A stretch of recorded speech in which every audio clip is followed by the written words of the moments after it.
de trompetas que anuncian la luz, Cristo muy pronto vendrá a la batalla por nuestro Jesús. Si venceremos, Cristo muy pronto vendrá.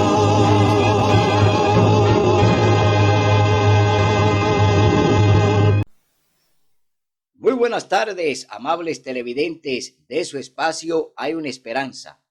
Aquí estamos, como cada primer día de la semana, para ofrecer un programa de edificación espiritual. Hoy vamos a tener un tema muy interesante, un tema que tiene que ver con la actualidad de lo que está viviendo el mundo hoy. Su título es Corrupción General. ¿Qué se está registrando en el planeta? ¿Qué se está viendo? ¿En qué estado estamos nosotros viviendo? En un estado de corrupción general.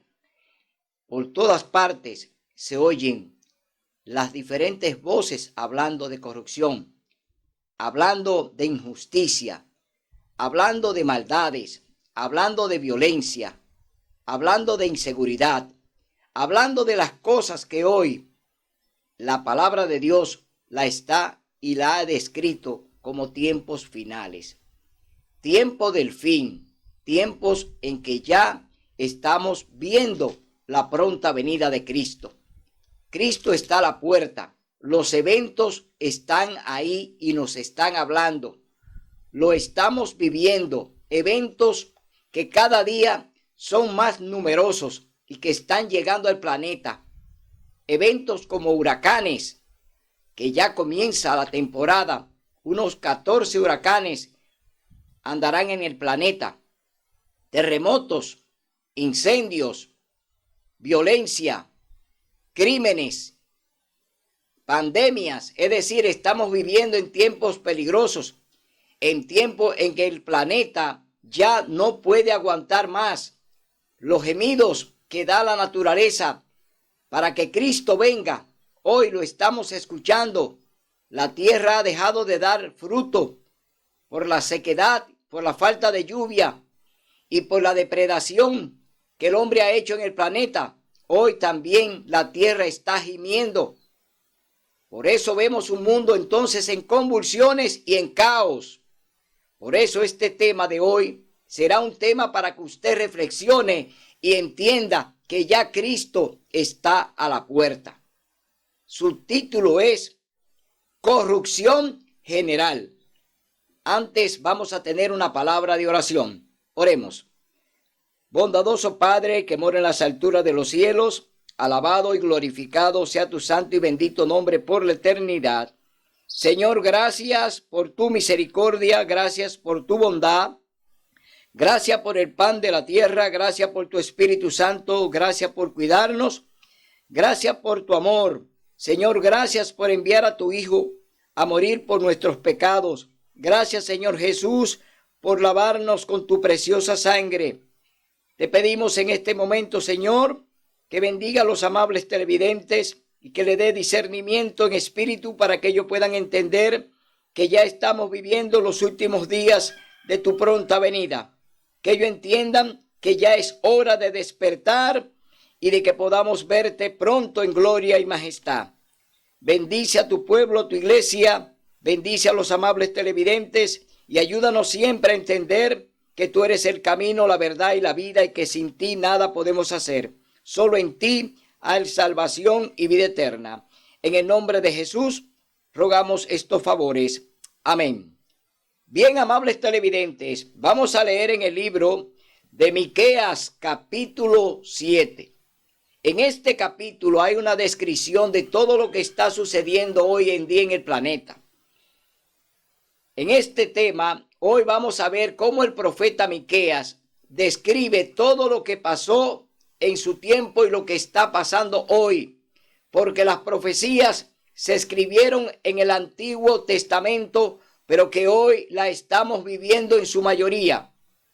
Los eventos que estamos viendo ya los profetas lo escribieron a través de la santa palabra de Dios, es decir, a través de la Biblia, los profetas ya nos enseñan qué iba a suceder en el futuro y lo que sucedió en su tiempo, porque parte de esas profecías se cumplieron en los tiempos de los profetas. Hoy se están cumpliendo en nuestro tiempo. Entonces, vamos a leer en el capítulo 7, libro de Miqueas, lo que sucedió y lo que está sucediendo hoy. Capítulo 7, libro de Miqueas, verso 1 al 20. Dice así: ay de mí, he venido a ser como espigador de los frutos del verano, como rebuscador de la vendimia, cuando no queda racimo para comer, ni una breva que tanto ansío. Faltó el piadoso de la tierra, y ninguno hay recto entre los hombres. Todos acechan para verter sangre, cada cual arma red a su hermano. ¿Qué estamos viendo en esta descripción de estos primeros versos del libro de Miqueas? Estamos viendo que está hablando de que faltó el fruto de la tierra, y eso es lo que estamos viviendo hoy. Hambruna, es decir, está faltando el fruto de la tierra porque la tierra está cansada y no quiere dar fruto porque el hombre la ha maltratado. Aquí está hablando de que la escasez también que tenemos hoy también se produjo en los tiempos del profeta Miqueas. Es decir, en los tiempos del profeta también había una gran escasez de alimentos. Entonces, vemos que la descripción del profeta se ajusta a lo que hoy estamos viviendo en el planeta. También la justicia, faltó el piadoso, es decir, no hay quien haga justicia. ¿Por qué? La justicia del hombre es un trapo de inmundicia, dice el profeta Isaías. La justicia del hombre es un trapo de inmundicia. Hoy vemos cómo se están aplicando justicia, pero que al final no pueden aplicarla. ¿Por qué? Porque la corrupción que hay también dentro de la justicia implica que no pueda aplicarse, porque se ha vuelto un trapo de inmundicia. Por eso hoy vemos tanta injusticia, tantas cosas que vemos y oímos, pero que ninguna llegan a una conclusión que sirva como ejemplo para que la gente entienda que hay que confiar solamente en Dios. La única justicia verdadera es la justicia de Dios. No hay justicia sana en mano del hombre. Y lo sigue hablando el libro de Miqueas, capítulo 7. Dice en el verso 3, dice: para completar la maldad con sus manos, el príncipe demanda presentes y el juez juzga por recompensa. El grande habla a su antojo y lo confirman. El juez juzga por recompensa. El príncipe demanda regalos, es decir, presentes, dádivas. Eso es corrupción, sobornos. Entonces, en este mundo, esa es la situación por la que estamos atravesando. Eso es lo que estamos viviendo hoy. Corrupción, soborno, injusticia. Es decir, estamos viviendo plenamente en lo que el profeta Miqueas está describiendo aquí en su libro, de que el príncipe demanda presentes y el juez juzga por recompensa. Hoy lo estamos viendo delante de nuestros ojos, como una justicia que se está pidiendo no se puede aplicar. No se le puede aplicar justicia a lo que han hecho corrupción y lo que han cometido corrupción. No hay manera de que se le pueda aplicar la ley, porque el juez juzga por recompensa. Es decir, el soborno hoy está en medio de la justicia, y el soborno es el dinero que corrompe. La raíz de todos los males es el dinero. Es decir, no el amor a Dios, porque no aman a Dios sino al dinero. Hoy el dinero está delante y a Dios atrás. Es decir, dejan a Dios de lado para darle cabida al lucro, al dinero, a la ambición. Hoy se han ido por un camino de derroteros y entonces andan en corrupción. Por eso hoy estamos de la manera en que está el mundo, porque hemos rechazado a Dios, porque le hemos echado a un lado y no queremos hacer su voluntad, no queremos cumplir con sus mandamientos. Hemos también echado a un lado el día santo del Señor, que es el sábado. Hemos echado por tierra su ley para darle cabida al domingo, porque hoy la Iglesia Católica se constituye en la Iglesia rectora del domingo. Ellos dicen que esa es su marca de autoridad y dicen que están por encima de la Biblia. Es decir, cuando ya una institución religiosa que dice representar a Dios en la tierra, que es una mentira, porque quien representa a Dios en la tierra es el Espíritu Santo que Dios envió el día del Pentecostés, y allí quedó establecido que el Espíritu Santo iba a regir todo lo que se hiciera en la tierra para interceder entre Dios y el hombre. Es decir, el Espíritu Santo está aquí para representar el cielo. Pero hoy la Iglesia Católica, a través del papado, dicen que son los representantes de Dios en la tierra a través del sumo pontífice, el Papa. Esa es una blasfemia. Ningún hombre en la tierra puede representar a Dios, porque aquí el Señor envió a su Santo Espíritu para que esté con nosotros hasta el fin. No ha dejado hombre en la tierra para que le represente. Estamos aquí para predicar el mensaje. Aquí estamos para enseñar el mensaje del cielo. Aquí estamos para decirle al mundo que Cristo viene pronto en gloria y majestad. Hablar la verdad, sacar a la luz la verdad. Eso es lo que Dios quiere que hagamos como obreros, que fuimos comisionados para presentar un mensaje del cielo. No estamos para dar mensaje de hombres. No estamos para dar mensaje de dirigentes. Aquí no estamos para hacer ese tipo de trabajo. Hacemos esto para honra y gloria de Dios. Predicamos su palabra como Él nos manda. Caiga quien caiga, grite quien grite. Dios dice que debemos predicar su verdad, aunque se desplomen los cielos. Y hoy nosotros estamos aquí para hacer la voluntad de Dios y para presentar su mensaje. No para complacer hombres, no para complacer dirigentes. Aquí solamente vamos a complacer a Dios a través de su palabra y estamos para obedecer su mandamiento.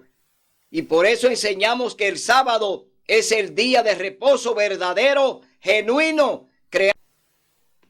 El sábado fue instituido desde el Edén, capítulo 2, libro de Génesis. Allí el Señor establece el sábado como día de reposo, el sábado como día de descanso, el sábado santo y sagrado, separado para el hombre, para que en este día el hombre esté en comunión con Dios. Es decir, hoy la Iglesia Católica le hace una oposición a Dios, proclamando el domingo como día de reposo, como día de culto, cuando ya Dios lo estableció antes de que la Iglesia Católica surgiera. Es decir, no había Iglesia Católica cuando Dios fundó el mundo y cuando creó el sábado. Vemos entonces que Dios crea en el Edén dos instituciones que son perpetuas y que no estaba la Iglesia Católica cuando Dios entonces la instituyó.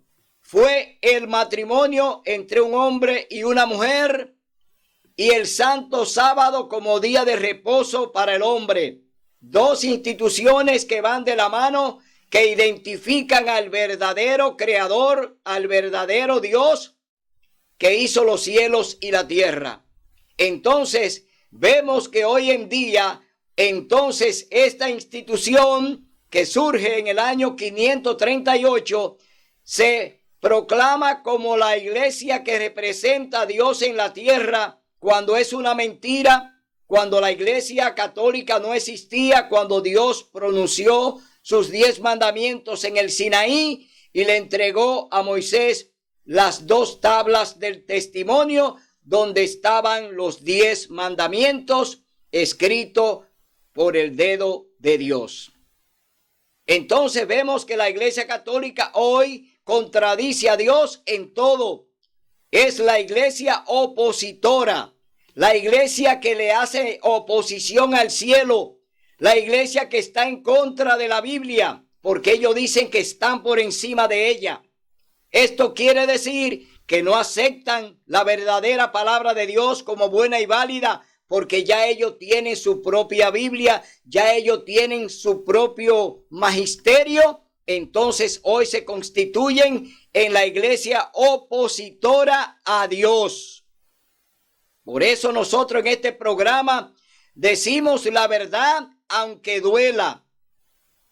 Si le duele la verdad, entonces reflexione, busque la palabra de Dios y léala, investígala, pídale al Espíritu Santo que le revele qué hay en ella, cuál es la verdad, porque la verdad está aquí en este libro sagrado. No está en la boca de ningún hombre. La palabra de Dios no está en la boca de hombres. Está en su misma palabra. Cuando usted la abre, el Espíritu Santo está aquí para ser su maestro. Entonces, en este programa, creemos que enseñar la verdad es lo que te va a dar a ti la oportunidad de la salvación y la vida eterna. No es la fantasía que te quieren enseñar en la iglesia de que ya somos salvos por gracia.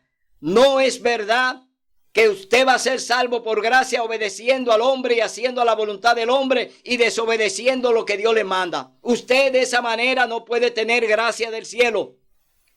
Porque los ejemplos que tenemos de los profetas fue que ellos obedecieron en todo a Dios como lo hizo Cristo cuando vino y estuvo aquí en la tierra con nosotros.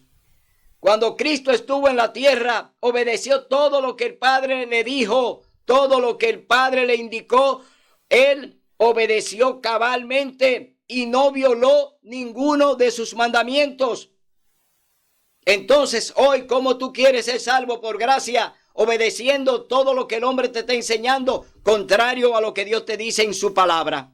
¿Cómo tú puedes tener la salvación con el hombre cuando el hombre no te puede salvar? Aquí solamente hay un Salvador que se llama Cristo Jesús, que es nuestro Redentor y nuestro Creador. Entonces, vamos a escuchar la voz del Espíritu Santo. Vamos a escuchar la voz del cielo. No escuchemos más las voces de los hombres que hoy andan predicando que Cristo abolió su ley y que la clavó en la cruz. Basta ya de mentira. Pongámosles ya un stop a esa mentira que siguen predicando de que Él abolió los mandamientos cuando su santa ley es perpetua, santa y sagrada. Hoy estamos aquí para defender lo que el cielo quiere que se presente. Estamos para defender lo que Dios quiere que se defienda, su verdad íntegra. Ni una tilde, ni una jota perecerá de su palabra sin que todo se cumpla. Entonces no podemos seguir diciéndole a los hombres que Cristo abolió su ley y que la clavó en la cruz del Calvario cuando es una mentira que están enseñando desde el púlpito. Hoy te exhortamos a que vuelva a la Biblia, a que la busque de corazón y que busque al Espíritu Santo para que te enseñes, porque Él fue que inspiró esta palabra sagrada. Seguimos leyendo en el libro de Miqueas, capítulo 7, con el título Corrupción General. Leemos en el verso 4. El mejor de ellos es como el espino, el más recto como el zarzal. El día de tus centinelas y de tu castigo viene ahora, será tu confusión. Dios está produciendo hoy una ceguera espiritual en el planeta porque han invalidado su ley. La invalidación de la ley conlleva ceguera. Dios te ha cegado y no te dará ningún tipo de entendimiento. ¿Por qué? porque tú estás negando su ley. Y esa ceguera viene para ti cuando tú no quieres aceptar la santa ley de Dios y quieres hacer lo que el hombre te dice y no lo que te manda Dios. Seguimos leyendo en el verso 5, capítulo 7, libro de Miqueas. No creas en amigo. No creas en amigo. Oiga bien, hoy estamos viviendo una situación en que no podemos creer en amigos. Hoy los amigos que tú tienes son traidores.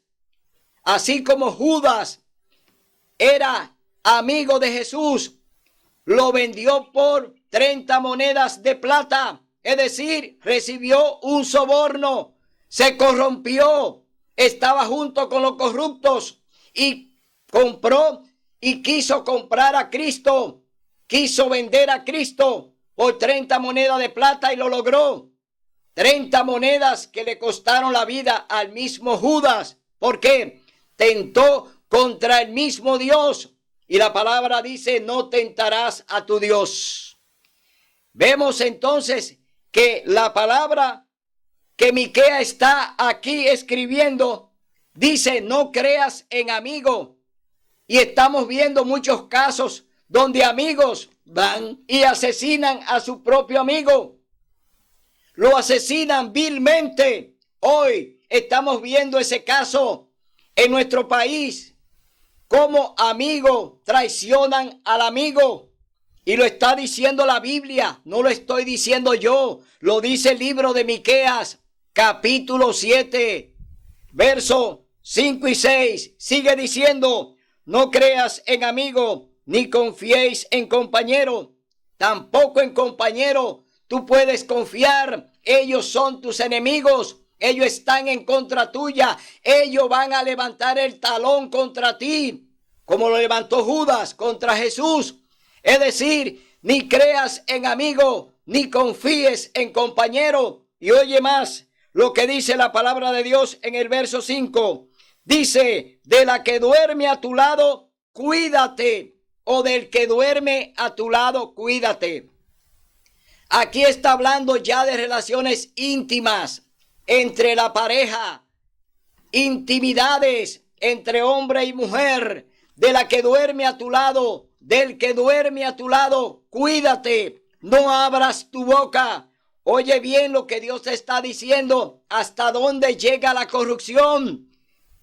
Tu propia pareja es tu enemigo, sea hombre o sea mujer, son tu enemigo. Es decir, tanto el hombre como la mujer son enemigos mutuos. Y eso lo está diciendo el libro de Miqueas, capítulo 7, verso 5 y 6. Dice, porque el hijo deshonra al padre. ¿Qué está pasando con el hijo y el padre? Hoy el hijo está deshonrando al padre. Vemos hoy cómo no hay afinación entre el hijo y el padre, entre el padre y el hijo. La palabra de Dios dice que el hijo iba a deshonrar al padre, pero que también el padre iba a deshonrar al hijo. ¿Por qué? Porque cuando el padre se va al lado corrupto, cuando el padre se corrompe y se vuelve un corrupto, una persona que recibe cohecho, que recibe sobornos, entonces eso es lo que aprende el hijo. El hijo también aprende a ser corrupto. De igual manera, algunos hijos también llevan a los padres a corromperse, porque ellos mismos también han entrado en el mundo del soborno, en el mundo de la corrupción, en el mundo de los negocios turbios, y también los padres caen en ese negocio. Es decir, que la corrupción vendría de ambas partes. El hijo deshonraría al padre, pero también el padre deshonraría al hijo. Pero sigue diciendo más. Dice, la hija se levanta contra la madre, la nuera contra la suegra, y los enemigos tuyos están dentro de tu casa. Es decir, estamos viendo que ahora mismo la corrupción que hay está generalizada y está dentro de tu casa. está dentro de tu hogar. Lo vemos claro que aquí ahora mismo todo lo que está sucediendo no está fuera de tu hogar, no está fuera de los tuyos, está dentro de tu casa. Tus enemigos viven contigo, tus enemigos comen contigo, tus enemigos andan contigo, tus enemigos caminan contigo, comen contigo. Entonces es generalizada la corrupción que hay en el planeta. Todo quedó permeado por la corrupción. Y vamos a leer eso en el capítulo 10, libro de Mateo. Vamos a ver qué dice el Señor Jesús en el capítulo 10, libro de Mateo. Aquí el Señor Jesús va a hablar acerca de lo que dice ya el profeta Miqueas. Capítulo 10, libro de Mateo. Oiga lo que dice la palabra de Dios. Capítulo 10, versos 35 y 36. Dice así la palabra de Dios. No penséis que he venido a traer paz a la tierra. No he venido a traer paz, sino espada. Aquí está. La espada que el Señor Jesús está hablando es su palabra, la Biblia.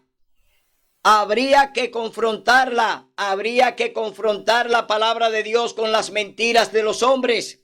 Y hoy estamos aquí para confrontarla con aquellos que hablan mentiras y que viven predicando mentiras desde el púlpito. Oiga lo que dice el verso 35, Mateo capítulo 10.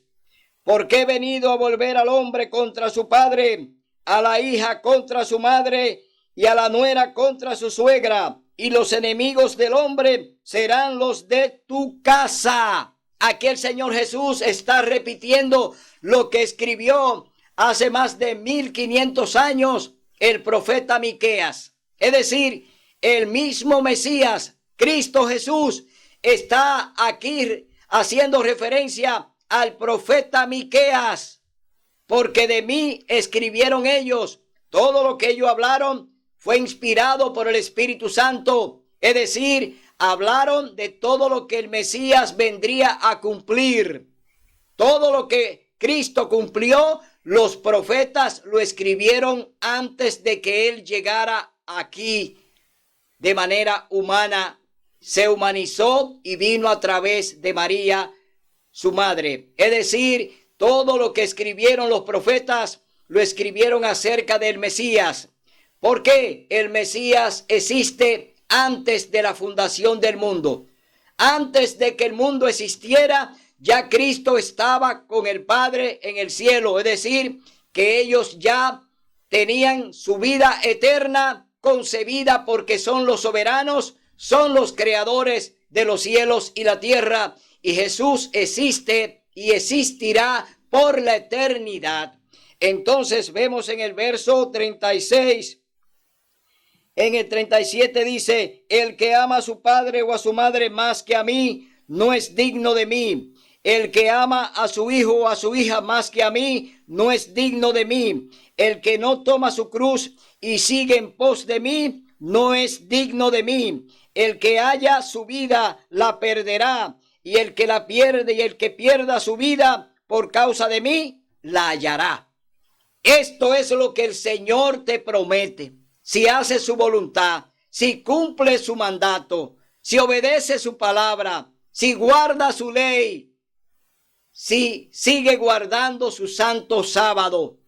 El Señor te promete que si tú pierdes tu vida por Él, la hallará de nuevo. El Señor te la va a devolver. Es una promesa que yo la creo porque viene de parte de nuestro Dios creador, de nuestro Dios salvador que es Cristo Jesús.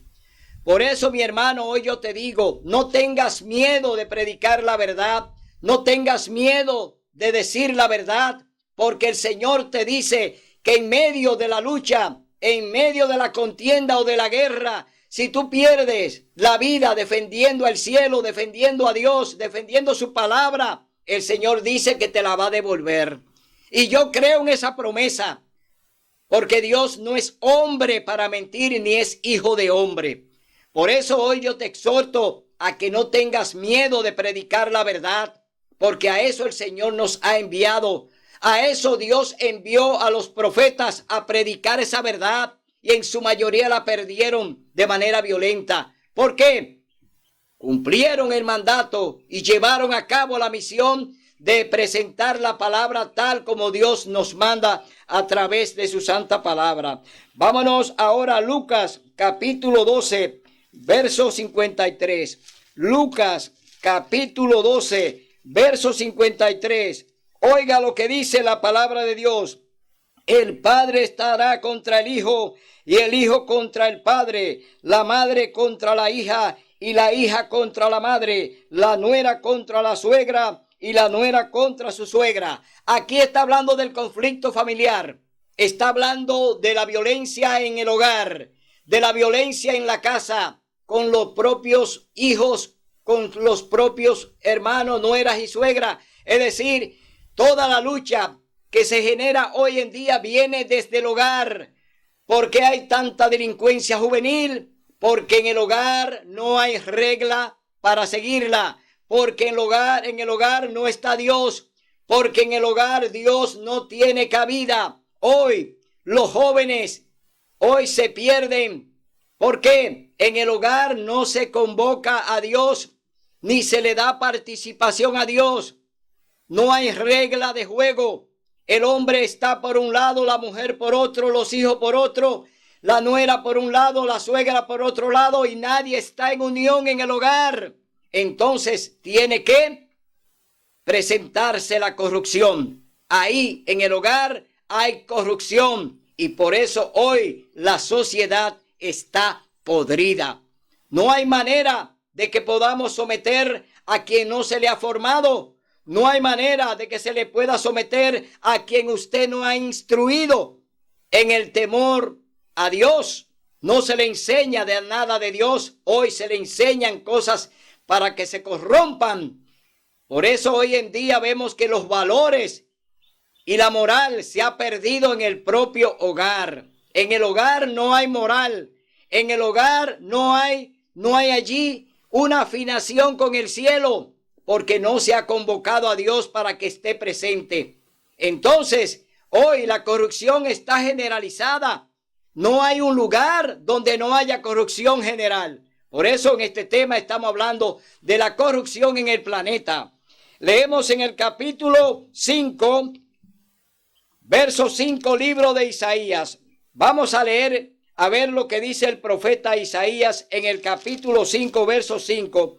Vamos a ver lo que dice la palabra de Dios. Capítulo 5, verso 5, dice así Isaías: ahora os diré lo que haré a mi viña, le quitaré su vallado para que sea consumida, y derribaré su cerca para que sea hollada. Aquí el Señor dice que está quitándole a su pueblo una protección que el Señor había puesto para su pueblo Israel. Dios había allí puesto una viña para proteger a su pueblo. Sin embargo, ese pueblo lo que hizo fue que mató a los labradores y tomó la viña y mató al hijo también. Es decir, al dueño de la viña también lo mataron. Es decir, acabaron con el Mesías, mataron al Mesías, y por eso Dios derribó aquella muralla. Aquello que el Señor había puesto como protección, Dios la quitó. ¿Por qué? Hicieron lo que quisieron con el Mesías y lo mataron. Por eso Dios quita la protección. Hoy en día Dios te dice que todavía hay una protección para ti si guardas su ley, si guardas su santo sábado. Todavía Dios te ofrece esa protección del cielo. Esa bendición Dios todavía te la promete si cumple con su palabra, si guarda sus mandamientos, si guarda su santo sábado, que dice: acuérdate del sábado para santificarlo. 6 días trabajarás, de domingo a viernes trabajará, pero el 7º día es sábado de reposo para el Señor tu Dios. El sábado es santo y sagrado. El Señor te está diciendo que tiene que detenerte ese día para que esté en comunión con Él. El día en el que el cielo y la tierra se unen para darle honra, gloria, honor y adoración a nuestro Dios es el sábado santo y sagrado. Por eso hoy te llamamos, hermano, hermana, a que reflexiones y busque a Cristo Jesús, tu eterno y suficiente Salvador.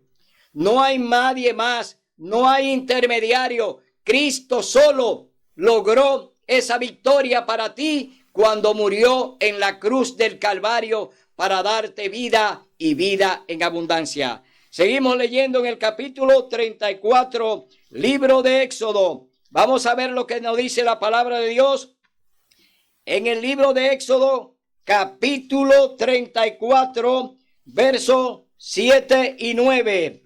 Éxodo capítulo 34. Este libro fue escrito por el profeta Moisés. Vamos a ver qué ocurre con esta declaración del profeta Moisés en los versos 7 y 9. Dice así la palabra de Dios: que mantiene su invariable amor a millares, que perdona la iniquidad, la rebelión y el pecado, y no deja sin castigo al malvado, que visita la iniquidad de los padres en los hijos y en los... Dios proclama su bondad. Capítulo 34, versos 7 al 9, libro de Éxodo. Que mantiene su invariable amor a millares, que perdona la iniquidad, la rebelión y el pecado, y no deja sin castigo al malvado, que visita la iniquidad de los padres en los hijos y los nietos hasta la tercera y cuarta generación.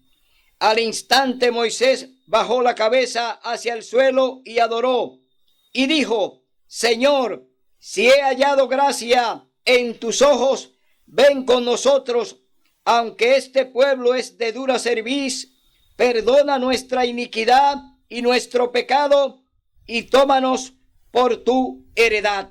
Aquí el Señor te está diciendo que te va a tomar como heredad. ¿Quieres tú heredar el reino de los cielos? ¿Quieres tú ser miembro del cielo? Obedece lo que dice el Señor. Guarda sus mandamientos, guarda su ley. Tú sabes que Dios todavía te sigue diciendo que te amas y que quiere que tú vengas otra vez al redil y que venga por el sendero que Dios te ha indicado que debes caminar.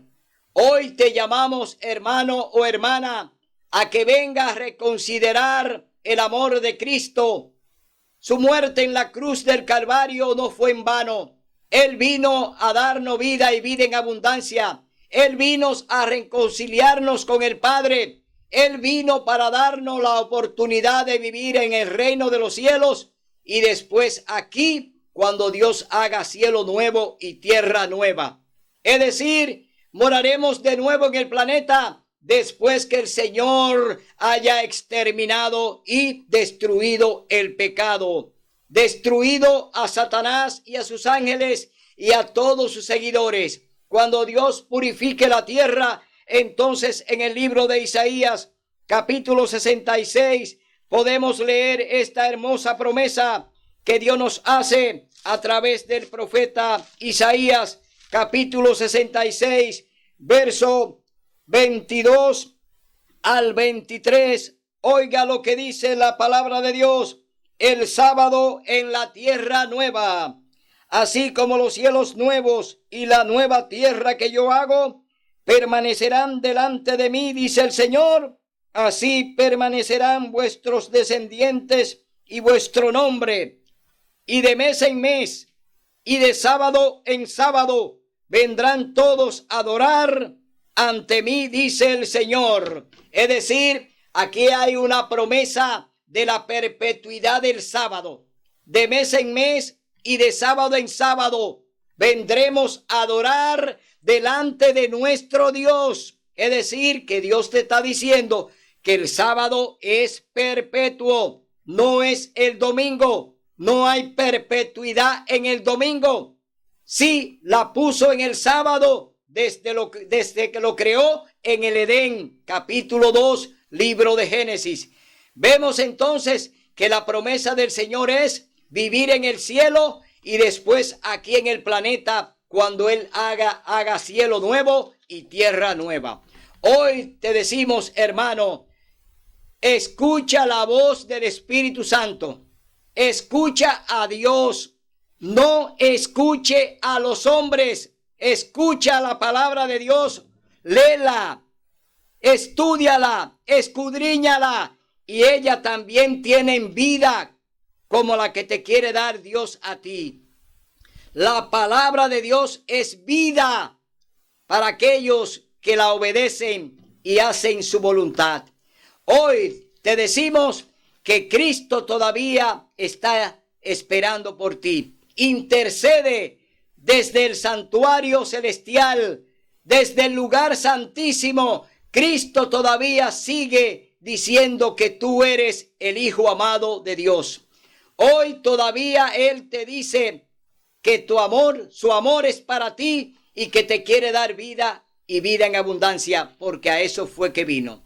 Será hasta el próximo domingo, donde estaremos aquí con otro programa de enseñanza para que tú salgas de Babilonia, para que salga de ahí, de en medio de la confusión, y venga la luz, que es la luz de Cristo Jesús. Hasta el domingo, si así Dios lo permite.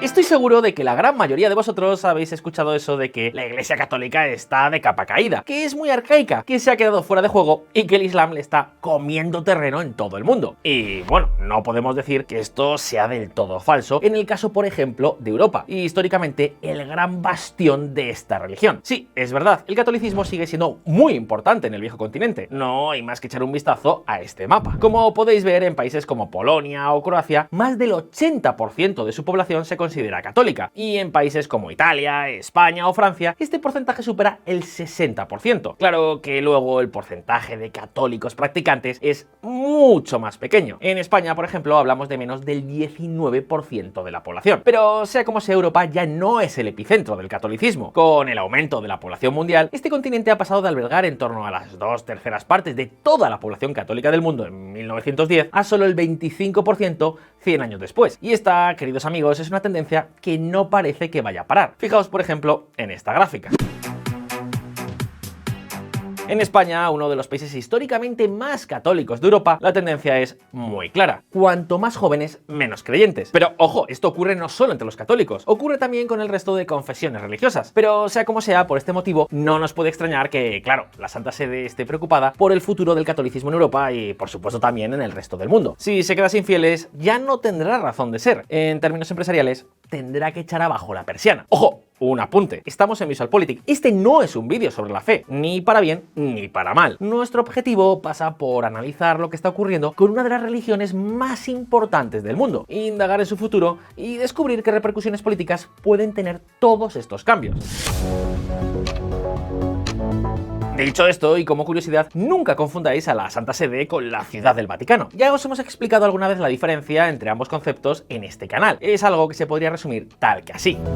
La expresión Santa Sede se refiere al conjunto constituido por la autoridad, la jurisdicción y la soberanía conferidas al Papa y a sus sucesores para dirigir la Iglesia Católica en todo el mundo. Sara Susana Pozos Bravo, doctora en Relaciones Internacionales, Unión Europea y Globalización por la Universidad Complutense de Madrid. Y la Ciudad del Vaticano es básicamente un estado que se creó en 1929 para darle una identidad territorial a la Santa Sede, lo que además le ha facilitado pues establecer relaciones con otros países y estar presente en organizaciones internacionales como la propia ONU. Y algunos os estaréis preguntando, ¿pero quién manda aquí? Vale, es cierto, el Papa es la cabeza de la Santa Sede y por eso también lo es del Vaticano y de la Iglesia Católica. Pero, ¿creéis que él solo puede dirigir todo el cotarro? En absoluto. Por eso se apoya tanto en el servicio civil del pontificado como en la famosa curia romana. ¿Y qué es esto que suena tan elegante? Pues en resumen, un conjunto de congregaciones, tribunales, pontificios consejos y lo más importante de todo, la Secretaría de Estado. La Secretaría de Estado es absolutamente crucial para la imagen y las relaciones de la Santa Sede con el resto del mundo, porque es el organismo que se encarga básicamente de su política exterior. Y en un momento en el que la Iglesia Católica no parece atravesar su mejor momento, el Papa va a necesitar un secretario de estado fuerte. Por eso cabe hacernos algunas preguntas. ¿Qué está haciendo el Vaticano para recuperar la influencia de la Santa Sede en el mundo? ¿Qué futuro tiene el catolicismo? ¿Qué ocurre con la famosa diplomacia vaticana? ¿Es posible que Europa esté siendo sustituida por otra región como auténtico epicentro y motor de la Iglesia de Pedro? Queridos amigos, amigas, hoy vamos a responder a todas estas preguntas, pero antes vamos a ver un poco de historia.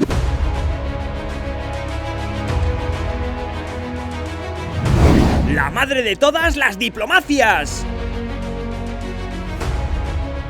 ¿Qué país creéis que fue el primero en tejer una auténtica política diplomática? Estoy seguro de que muchos estaréis pensando en algún país europeo como España o Francia o quizás Inglaterra, o tal vez incluso en alguna histórica potencia asiática como China. Pues craso error. La diplomacia moderna no comenzó con ningún estado, sino con la propia Santa Sede. Para que os hagáis una idea, se estima que empezó a mantener relaciones diplomáticas entre los siglos IV y V. Y no solo eso, ¿sabéis quién fundó la primera escuela diplomática de todo el mundo? Exacto, también fue la Santa Sede, pero esta vez un poco más tarde, en el año 1701. Es decir, que cuando hablamos de la Santa Sede, no solo hablamos de la Iglesia, también de un histórico y poderoso aparato político. No obstante, lo de la Santa Sede y su influencia en el resto del mundo no ha sido un camino precisamente de rosas, y eso a pesar de su larga y extendida experiencia. Desde luego ha habido momentos para el olvido.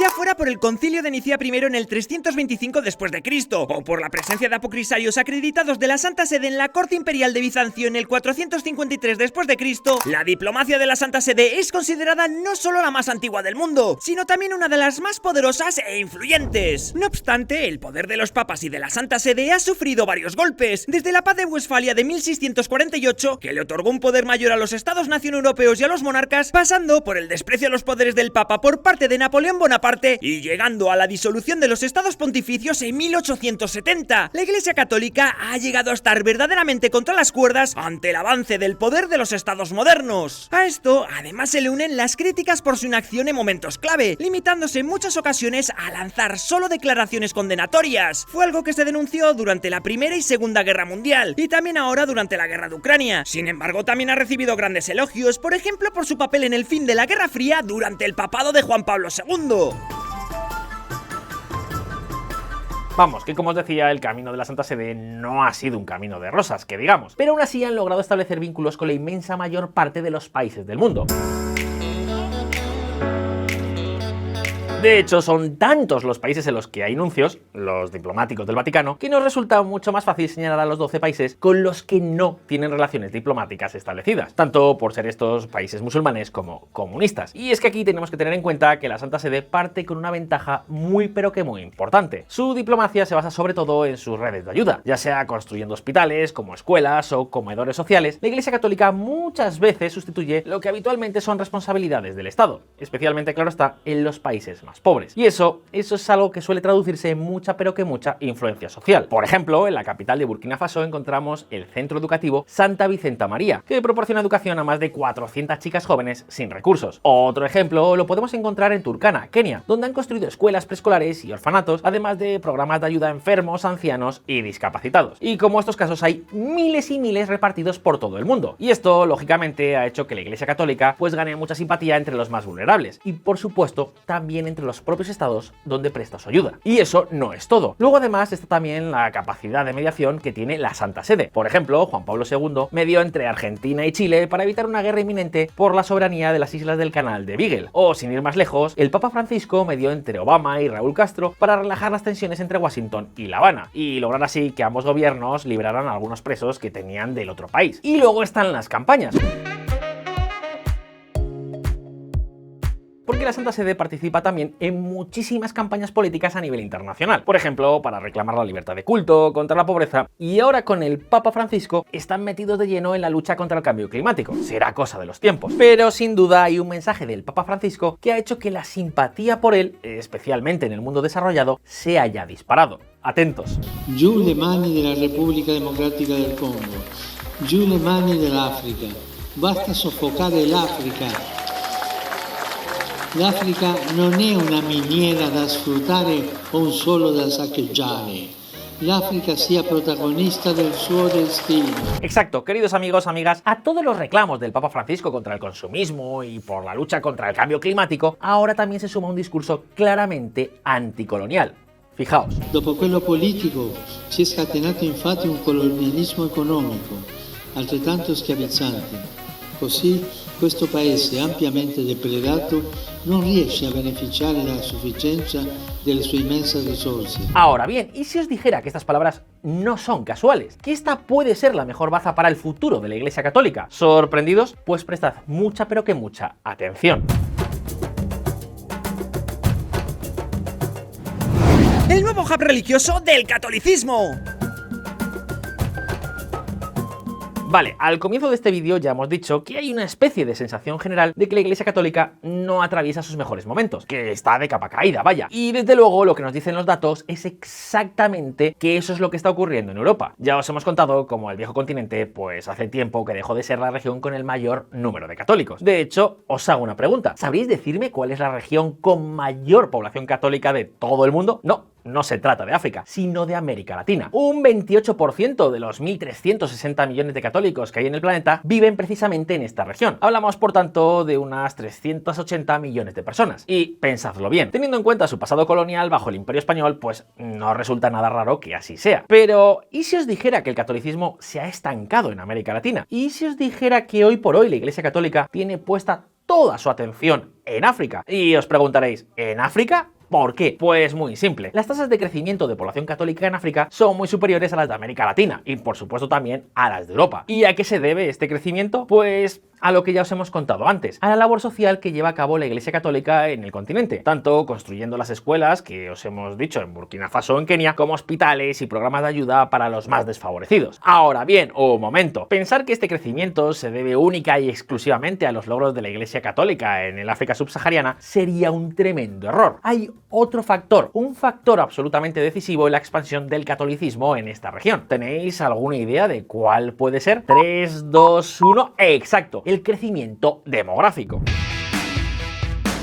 Como podéis ver, desde 1960 la población en el continente africano no ha parado de crecer, desde unos escasos 250 millones de habitantes a más de 1.300 millones en la actualidad. Y ojo, porque esa tendencia no va a cambiar. La tasa de fertilidad en África supera los 4 nacimientos por mujer. Por eso la ONU lo tiene muy pero que muy claro. Para el año 2050 África tendrá más de 2.400 millones de habitantes, lo que supondrá algo así como el 25% de toda la población mundial. ¿Os dais cuenta de lo que esto puede suponer para la Santa Sede? ¿Os dais cuenta de que esto puede conllevar una enorme expansión del catolicismo? Desde luego, las proyecciones sobre el aumento de la población cristiana en el continente, estoy seguro, absolutamente seguro, de que emocionan al Papa Francisco. Fijaos, y hablamos de solo 5 países. Según el Pew Research Center, el número de cristianos se doblará en países como Nigeria y se triplicará en países como Tanzania. Estos 5 países estarán entre los 10 países con más población cristiana de todo el mundo. Y por supuesto, en ellos la religión cristiana dominante será el catolicismo. En otras palabras, que entre el aumento de la población en África y su constante presencia en esta región, es muy posible que la Iglesia Católica llegue a ser más grande de lo que nunca jamás ha sido. Así que eso de que está de capa caída, pues, ¿cómo que no? L'Africa, sorriso e speranza del mondo,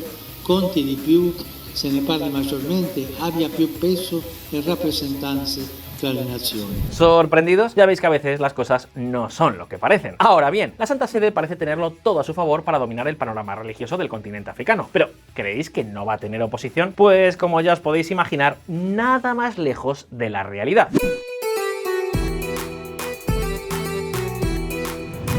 Oposición musulmana y demonios internos.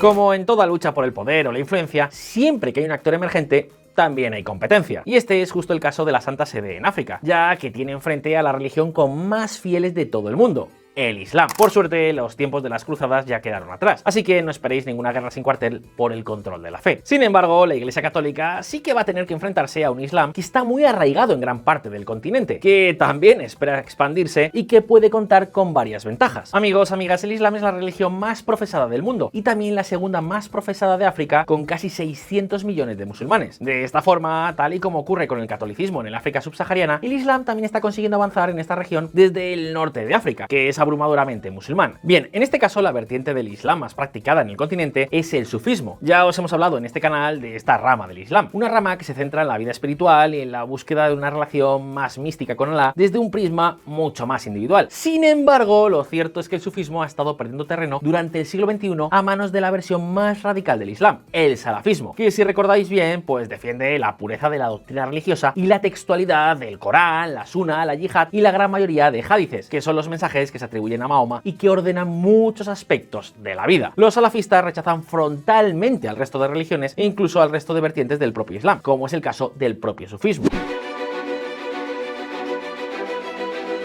Y desde luego esto supone un gran reto para la Iglesia Católica, no tanto por la vertiente sufí, con la que tiene una batalla más bien teológica y argumental para conseguir más adeptos, sino sobre todo por la vertiente salafista, una rama del Islam que nos deja noticias como esta.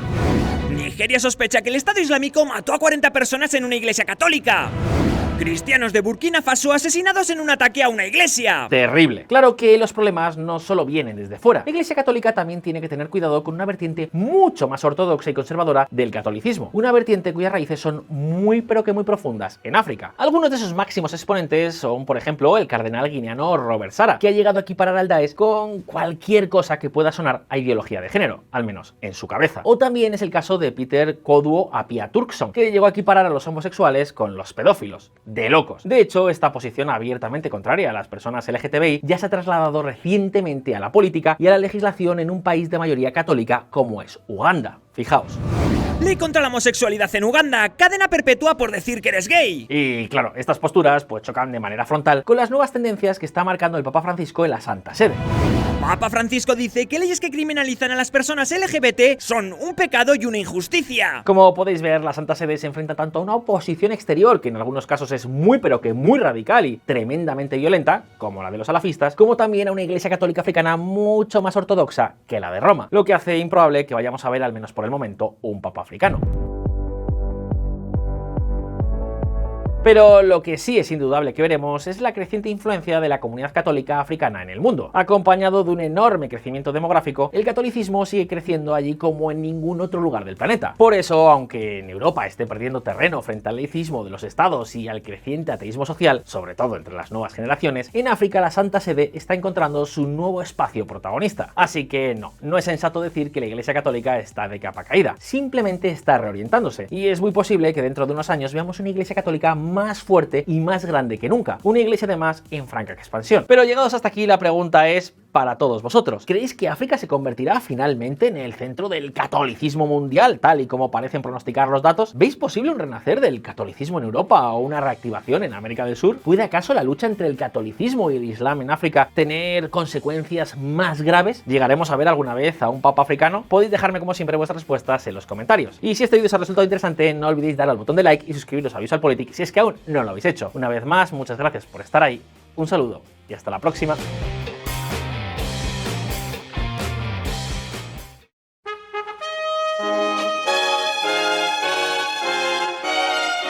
Son de trompetas que anuncian la luz, Cristo muy pronto vendrá a la batalla por nuestro Jesús. Si venceremos, Cristo muy pronto